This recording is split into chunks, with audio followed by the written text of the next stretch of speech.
Welcome to today's Explainer. We're going to be unpacking a truly incredible case study about building a holy habit and ultimately overcoming the ultimate invisible saboteur. I'm so thrilled to guide you through this material because it perfectly illustrates the psychology of temptation and focus. And we're going to explore it all through a fascinating story about two friends on a serious spiritual mission.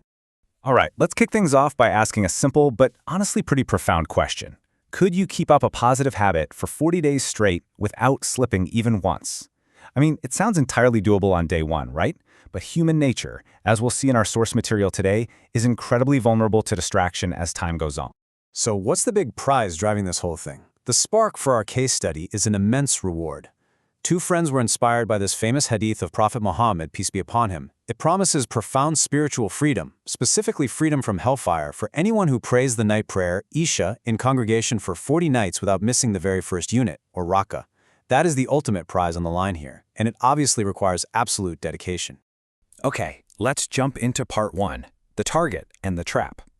Enter our two friends, Bablo and Faizan, who decide to take on this exact 40-day challenge. They're highly motivated. Now, right at the start, they're explicitly warned by their wise friend, Ghulam Rasool, that an invisible enemy, Shaitan, or the devil, is going to actively try to put obstacles in their way. But despite that warning, they make it an impressive 38 days without missing a single prayer. 38 consecutive days. Honestly, this proves that incredible consistency is entirely possible when you're locked in on a goal. They're literally just 2 days away from the finish line, about to achieve something amazing.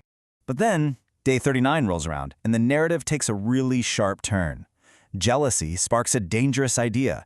Faizan decides he wants the glory of being the sole winner, so he plots to sabotage Bablo's progress. Think about that.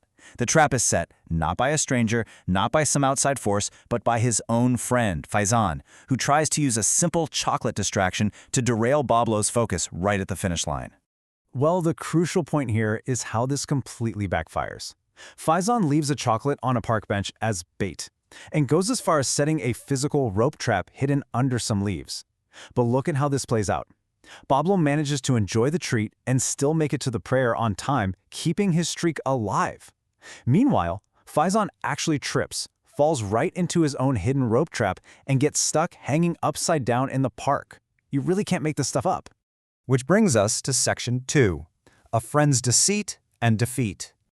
So what happens when the saboteur is someone you trust? And how does the psychology of jealousy actually play out? This stark contrast between our two friends brilliantly illustrates the answer. On one hand, you have Bablo. He stayed focused on the ultimate goal, ignored any mysterious distractions, successfully completed the full 40 days, and secured that massive spiritual reward. On the other hand, you have Faizan.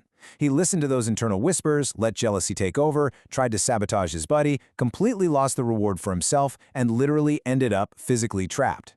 Listen to Faizan's realization after all this goes down because it's incredibly powerful. He confesses to Bablo saying, "I didn't realize I was acting under the devil's influence while trying to mislead you." He understands, way too late, that in trying to be the trickster, he had actually been tricked himself. He became a pawn for the very temptation they were warned about on day one. All right, let's zoom out for section 3, the cosmic backstory. So why does this happen to us? Why is it so incredibly hard to maintain good habits without these negative whispers creeping in and ruining our progress? Let's trace the origin of this enmity, going all the way back to the beginning. First, Shaitan was commanded by Allah to bow to Prophet Adam. Next, he arrogantly refused, claiming he was simply better. Then, because of that immense pride, he was humiliated and expelled from divine grace. And finally, and this is the most important part for our daily lives, he swore an eternal oath to actively mislead humanity forever. Just look at this chilling definition of his ultimate goal. Shaitan's vow is an explicit promise to attack humans from 4 distinct directions: from the front, the back, the left, and the right. The objective? To make us disobedient and drag us off the right path. It's a multi-directional, relentless assault on human focus and righteousness. As their wise friend Ghulam Rasool points out, citing this powerful quote from the Quran, "Indeed, Shaitan is an open enemy to mankind." This isn't just some metaphor for bad luck or waking up in a bad mood. The source material frames this as an active, open hostility that we have to consciously and constantly guard against if we want to achieve our goals. Which leads us right into our final part, Section 4, Winning the Battle Against Whispers. Now that we deeply understand the trap and the real enemy behind it, how do we actually defend ourselves in our day-to-day lives?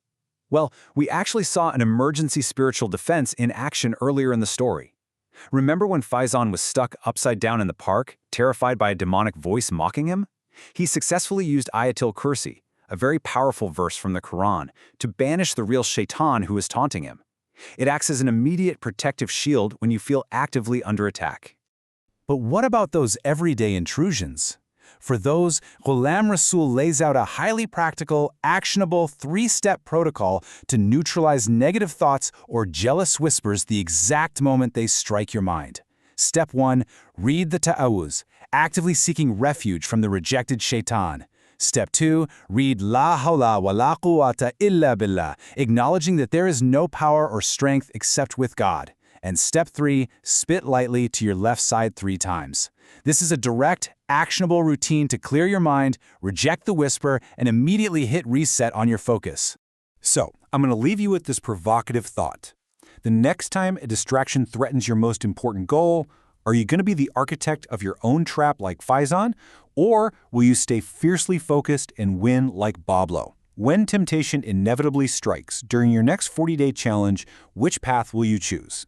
Thank you so much for joining me for this explainer, and I hope these structured insights help you stay locked in on whatever incredible goals you've set for yourself. See you next time.